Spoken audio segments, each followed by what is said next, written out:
Bonjour à tous et à toutes, je m'appelle Falia El et aujourd'hui on va aborder le sujet des principes comptables à retenir lors de la préparation des états financiers. Veuillez suivre avec moi le plan. Introduction, définition et objectifs des principes comptables, les principes comptables fondamentaux à respecter, application des principes comptables dans les états financiers, conséquences d'un non-respect des principes comptables, conclusion et références bibliographiques. On commence par une petite introduction. Les principes comptables constituent le cadre universel qui régit l'enregistrement et la présentation des informations financières, garantissant ainsi la transparence, la fiabilité et la comparabilité des données dans tous les secteurs d'activité. Ils assurent une base solide pour la prise de décisions stratégiques et la conformité avec les normes légales et réglementaires. Dans le secteur pharmaceutique, ces principes prennent une dimension particulière. La gestion des stocks de médicaments, la traçabilité des coûts et le respect des nombreuses réglementations exigent une application rigoureuse des normes comptables. Ce respect permet non seulement de maintenir l'équilibre financier des pharmacies, mais également de renforcer la confiance des parties prenantes dans un domaine où la précision et l'éthique sont primordiales. Ce travail mettra en lumière les principes comptables essentiels à respecter lors de l'élaboration des états financiers, en insistant sur leur importance spécifique dans la gestion pharmaceutique. Deuxièmement, la définition et objectif des principes comptables. Définition des principes comptables.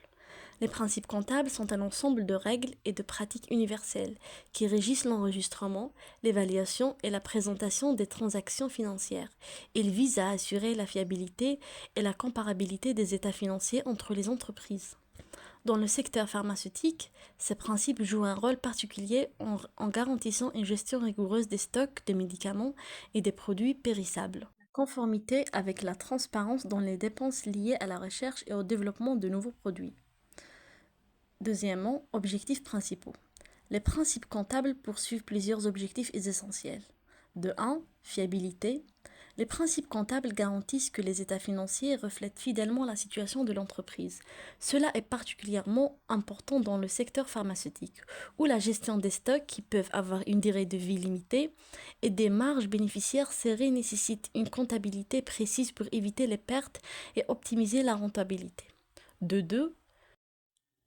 Comparabilité. Les principes comptables facilitent la comparaison des performances financières entre différentes pharmacies ou laboratoires.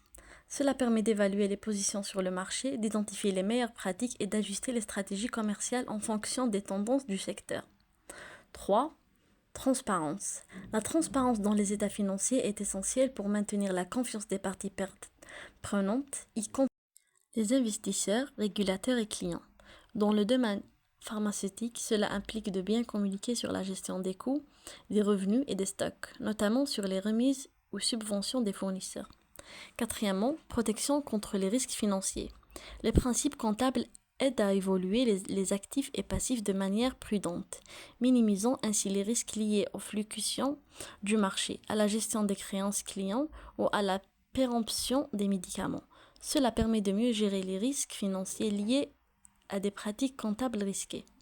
Cinquièmement, cohérence. Ils assurent l'application cohérente des méthodes comptables d'une période à l'autre. Cette continuité est importante pour permettre des comparaisons valides dans le temps et prendre des décisions éclairées. Par exemple, en matière de réapprovisionnement des stocks ou d'investissement à long terme. Sixièmement, prudence. Le principe de prudence évite de surestimer les revenus et de sous-estimer les charges, ce qui protège la pharmacie contre des évaluations financières trop optimistes. Ce principe est particulièrement pertinent dans le secteur pharmaceutique, où les prix des médicaments peuvent être volatiles et les coûts de production peuvent varier. Continuité de l'exploitation. Les états financiers doivent être préparés en supposant que l'entreprise continuera à fonctionner dans un avenir proche. Cela a un impact direct sur la gestion à long terme des pharmacies et laboratoires, influençant des décisions stratégiques comme l'achat de stocks ou les investissements en infrastructures. Huitièmement, non-compensation. Les actifs et passifs ainsi que les produits et charges doivent être présentés séparément, à moins que la norme comptable n'indique le contraire. Cela permet d'avoir une vision claire et détaillée de la situation financière, ce qui est essentiel pour évaluer les performances et la solvabilité de l'entreprise. En troisième lieu, on trouve les principes comptables fondamentaux à respecter. Principe de continuité d'exploitation. Le principe de continuité d'exploitation repose sur l'hypothèse que l'entreprise continuera ses activités dans un avenir prévisible, sans intention ni nécessité de liquidation ou de réduction importante de ses activités. Ce principe affecte la valorisation des actifs et des passifs, car certains actifs, comme les stocks et les immobilisations, sont enregistrés sur la base de leur capacité à générer des flux de trésorerie futurs. Application dans les pharmacies. Les stocks de médicaments sont valorisés en supposant qu'ils seront vendus dans des conditions normales, sans anticipation d'une liquidation rapide. 2. Principe de permanence des méthodes. Les méthodes comptables doivent être appliquées de manière constante d'un exercice à l'autre pour garantir que les états financiers sont comparables. Ce principe permet de maintenir une stabilité dans l'interprétation des résultats financiers au fil du temps. Changer fréquemment de méthodes comptables pour compliquer la comparaison des états financiers et nuire à la transparence. Exemple pharmaceutique, une pharmacie qui choisit la méthode FIFO, premier entrée, premier sortie, pour évaluer ses stocks de médicaments, doit continuer à l'appliquer d'une année sur l'autre. Cela permet de comparer correctement les coûts des médicaments et de s'assurer que les variations des prix sont correctement prises en compte dans les états financiers. 3. Principe du coût historique. Les actifs doivent être enregistrés à leur coût d'acquisition ou de production et non à leur valeur actuelle. Ce principe permet d'éviter les distorsions qui peuvent résulter de la fluctuation des prix du marché. Cependant, elle est parfois critiquée pour son incapacité à refléter les changements de la valeur des actifs au fil du temps, notamment dans des secteurs où les actifs peuvent se déprécier ou s'apprécier rapidement. Cas des pharmacies, les équipements de laboratoire ou les armoires de stockage sont comptabilisés à leur prix d'achat, même si leur valeur marchande a changé. 4. Principe de prudence. Ce principe implique que l'entreprise ne doit pas anticiper de gains, mais doit prévoir les pertes lorsque celles-ci sont probables. L'application de la prudence permet d'éviter de présenter des bénéfices non réalisés et de garantir que l'entreprise dépose d'une réserve pour couvrir les risques éventuels. Application dans les pharmacies. Une pharmacie doit constituer des provisions pour les médicaments proches de leur date d'expiration ou pour les stocks invendables. Par exemple, si une pharmacie a des médicaments dont la date de préemption approche, elle devra provisionner une perte pour ces produits afin de refléter leur valeur nette de réalisation. 5. Principe de non-compensation.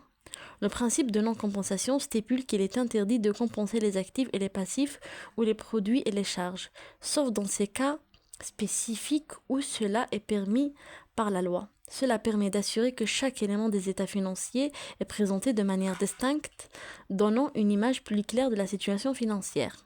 Exemple pharmaceutique. Dans une pharmacie, les créances clients doivent être séparées des dettes envers les fournisseurs.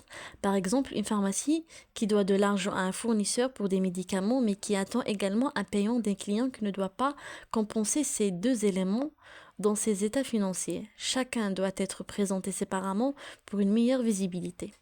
6. Principe d'indépendance des exercices. Les produits et charges doivent être enregistrés dans l'exercice où ils sont réellement générés, indépendamment de leur date de paiement ou d'encaissement.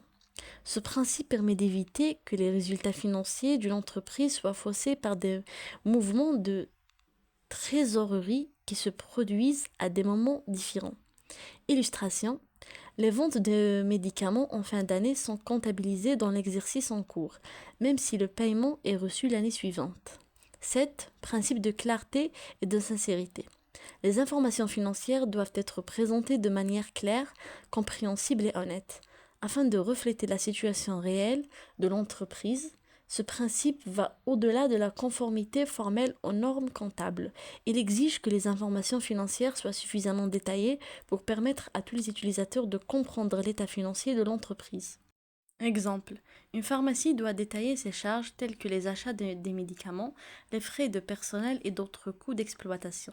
Dans son compte de résultat, cela permet aux parties prenantes de comprendre les sources de revenus et les dépenses, facilitant ainsi l'analyse des performances financières. Autre principe comptable. Outre les principes comptables fondamentaux, il existe d'autres principes qui sont également importants à prendre en compte dans la préparation des états financiers.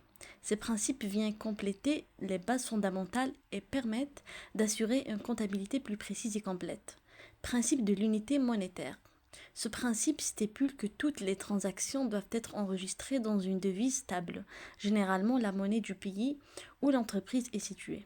Cela garantit la cohérence et la comparabilité des états financiers.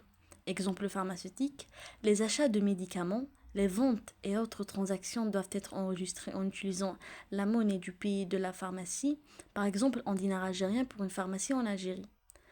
Principe de l'objectivité.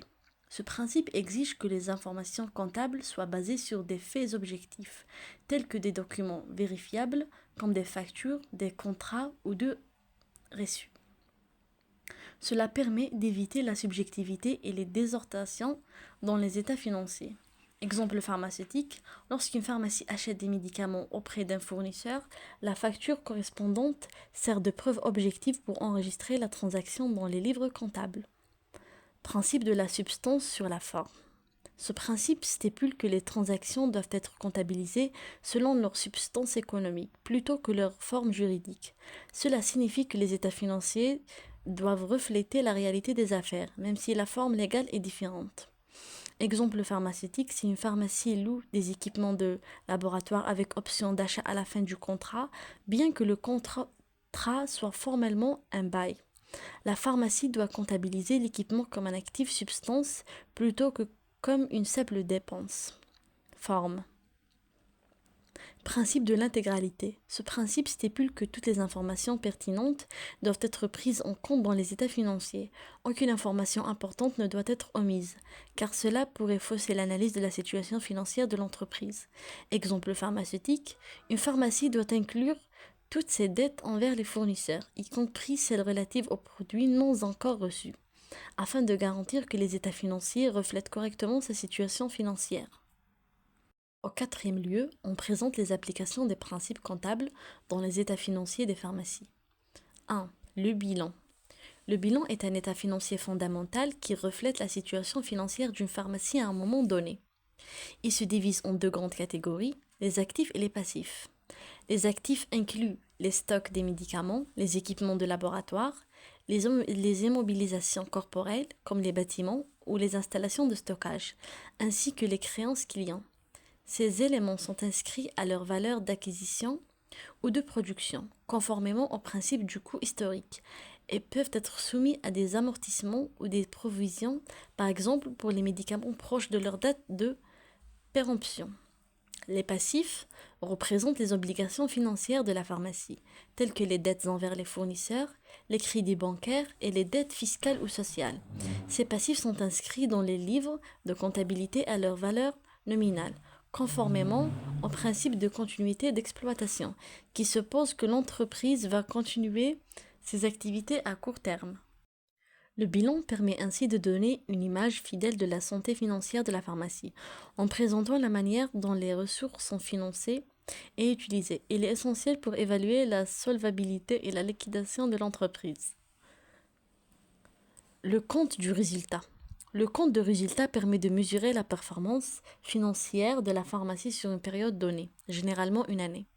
Il présente les revenus générés par la vente de médicaments et d'autres produits ainsi que les charges opérationnelles associées à l'exploitation de la pharmacie. Parmi les revenus, on retrouve les ventes de médicaments, les services de conseil pharmaceutique ou encore les marges bénéficiaires sur les produits. Les charges comprennent les achats des médicaments, les salaires du personnel, les loyers, les charges d'exploitation, électricité, fourniture et les amortissements des équipements. Le compte de résultat met en évidence la rentabilité de la pharmacie en appliquant le principe de non-compensation. Les revenus et les charges sont inscrits séparément, permettant ainsi une analyse claire de la profitabilité. Les performances financières de la pharmacie peuvent être évaluées en fonction de l'évolution des revenus par rapport aux charges. Et l'application de principes comme le principe de prudence aide à anticiper et gérer les risques de perte. Le tableau des flux des trésoreries. Le tableau des flux de trésorerie ou état des flux de trésorerie est un état financier qui fournit une vue d'ensemble des mouvements de trésorerie d'une pharmacie. Il détaille les flux de trésorerie liés aux activités opérationnelles, d'investissement et de financement. Pour une pharmacie, les activités opérationnelles comprennent les paiements effectués aux fournisseurs pour les stocks de médicaments, les salaires versés au personnel et les recettes provenant des ventes. Les flux d'investissement concernant les achats ou la vente d'actifs à long terme. Le tableau des flux des trésoreries. Le tableau des flux de trésorerie ou état des flux de trésorerie est un état financier qui fournit une vue d'ensemble des mouvements de trésorerie d'une pharmacie. Il détaille les flux de trésorerie liés aux activités opérationnelles, d'investissement et de financement. Pour une pharmacie, les activités opérationnelles comprennent les paiements effectués aux fournisseurs pour les stocks de médicaments, les salaires versés au personnel et les recettes provenant des ventes. Les flux d'investissement concernant les achats ou la vente d'actifs à long terme, tels que les équipements de laboratoire ou les locaux. Les flux de financement incluent les emprunts contractés ou le remboursement de dettes. Ce tableau est particulièrement utile pour évaluer la trésorerie nette générée ou utilisée par l'exploitation de la pharmacie et pour comprendre comment la pharmacie gère sa liquidité. L'application du principe d'indépendance des exercices dans le tableau des flux de trésorerie permet de ne comptabiliser les mouvements de trésorerie que lorsque ceux-ci ont réellement eu lieu, indépendamment de la date de fracturation ou de paiement. Cinquièmement, on présente les conséquences d'un non-respect des principes comptables dans le secteur pharmaceutique. Le secteur pharmaceutique est soumis à des exigences comptables strictes pour garantir la transparence, la gestion efficace des ressources et la conformité aux régulations. Le non-respect des principes comptables peut avoir des conséquences graves sur plusieurs plans. 1. Conséquences financières. Le non-respect des principes comptables peut avoir des répercussions financières significatives. Amendes et sanctions légales. Les irrégularités comptables peuvent exposer l'entreprise à des amendes sévères imposées par les autorités réglementaires. Par exemple, des erreurs dans les déclarations fiscales ou des fraudes comptables peuvent entraîner des pénalités financières et dans certains cas la suspension des licences d'exploitation. Perte de confiance des investisseurs. Les états financiers sont essentiels pour évaluer la performance et la santé d'une entreprise. Une comptabilité inexacte ou trompeuse peut provoquer une perte de confiance des investisseurs, entraînant une baisse de valeur des actions et des difficultés à lever des fonds pour les projets futurs. Problème de liquidité, une mauvaise gestion des flux financiers due à des erreurs comptables peut entraîner des difficultés à honorer les obligations financières, telles que le paiement des fournisseurs ou le remboursement des emprunts. Augmentation des coûts d'audit. Les irrégularités comptables peuvent obliger l'entreprise à engager des audits externes coûteux pour identifier et corriger les erreurs. Manque à gagner. En cas de gestion inadéquate des ressources financières, des opportunités de croissance, comme le lancement de nouveaux produits, peuvent être compromises. 2. Conséquences opérationnelles. Le non-respect des principes comptables peut affecter directement les opérations quotidiennes. Mauvaise gestion des stocks, rupture de stock, une sous-évaluation de stock peut entraîner des pénuries des médicaments, ce qui affecte la disponibilité des produits pour les patients et les hôpitaux. Perte due à l'expiration, une gestion inadéquate peut entraîner l'accumulation de produits périssables, augmentant les pertes financières liées à leur inutilisation. Coûts supplémentaires, les surstocks nécessitent un espace de stockage important, ce qui génère des coûts inutiles, surtout pour les médicaments nécessitant des conditions spécifiques. Réfrigération, contrôle de l'humidité. Dysfonctionnement dans la chaîne logistique. Une comptabilité défaillante peut affecter les commandes auprès des fournisseurs, retardant les livraisons de matières premières ou de produits finis. Mauvaise planification budgétaire. Une vision floue des ressources financières disponibles peut entraîner des investissements non prioritaires ou des coupures dans des secteurs clés comme la recherche et le développement. perte d'efficacité organisationnelle, une mauvaise gestion comptable crée des tensions internes, réduit la productivité des équipes et complique la prise de décision. 3. Conséquences stratégiques et réputationnelles. Dégradation de la réputation. Le secteur pharmaceutique repose sur la confiance du public, des régulateurs et des partenaires. Toute irrégularité comptable peut être perçue comme un manque de professionnalisme ou d'éthique, ce qui nuit à la crédibilité de l'entreprise. Perte de partenariat stratégique. Une entreprise ayant des antécédents de non-conformité risque de perdre des opportunités de collaboration avec d'autres acteurs du secteur ou des institutions publiques. Litige juridique. Les erreurs comptables ou les pratiques frauduleuses peuvent conduire à des poursuites judiciaires initiées par les actionnaires, les employés ou les clients, entraînant des coûts importants et une perturbation des activités. Diminution de la compétitivité. Une entreprise confrontée à des problèmes financiers et opérationnels liés à des pratiques comptables inadéquates par son avantage concurrentiel face aux entreprises mieux gérées. Et pour conclure, les principes comptables jouent un rôle essentiel dans la présentation des états financiers, garantissant leur fiabilité, leur comparabilité et leur pertinence. Ces principes établissent un cadre rigoureux qui permet de refléter fidèlement la situation financière et les performances d'une entreprise. Le respect est indispensable non seulement pour satisfaire les exigences légales et réglementaires, mais également pour inspirer la confiance des parties prenantes, qu'il s'agisse d'investisseurs, de créanciers ou d'organismes de contrôle. En revanche, le non-respect de ces principes peut entraîner des conséquences graves, tant sur le plan financier qu'opérationnel, compromettant ainsi la pérennité de l'entreprise. Il est donc crucial pour les professionnels de la comptabilité et de la gestion de s'assurer que ces règles fondamentales sont rigoureusement appliquées, afin de produire des états financiers transparents, sincères et utiles pour une prise de décision éclairée. Au final, voici les références bibliographiques. Et merci pour votre attention.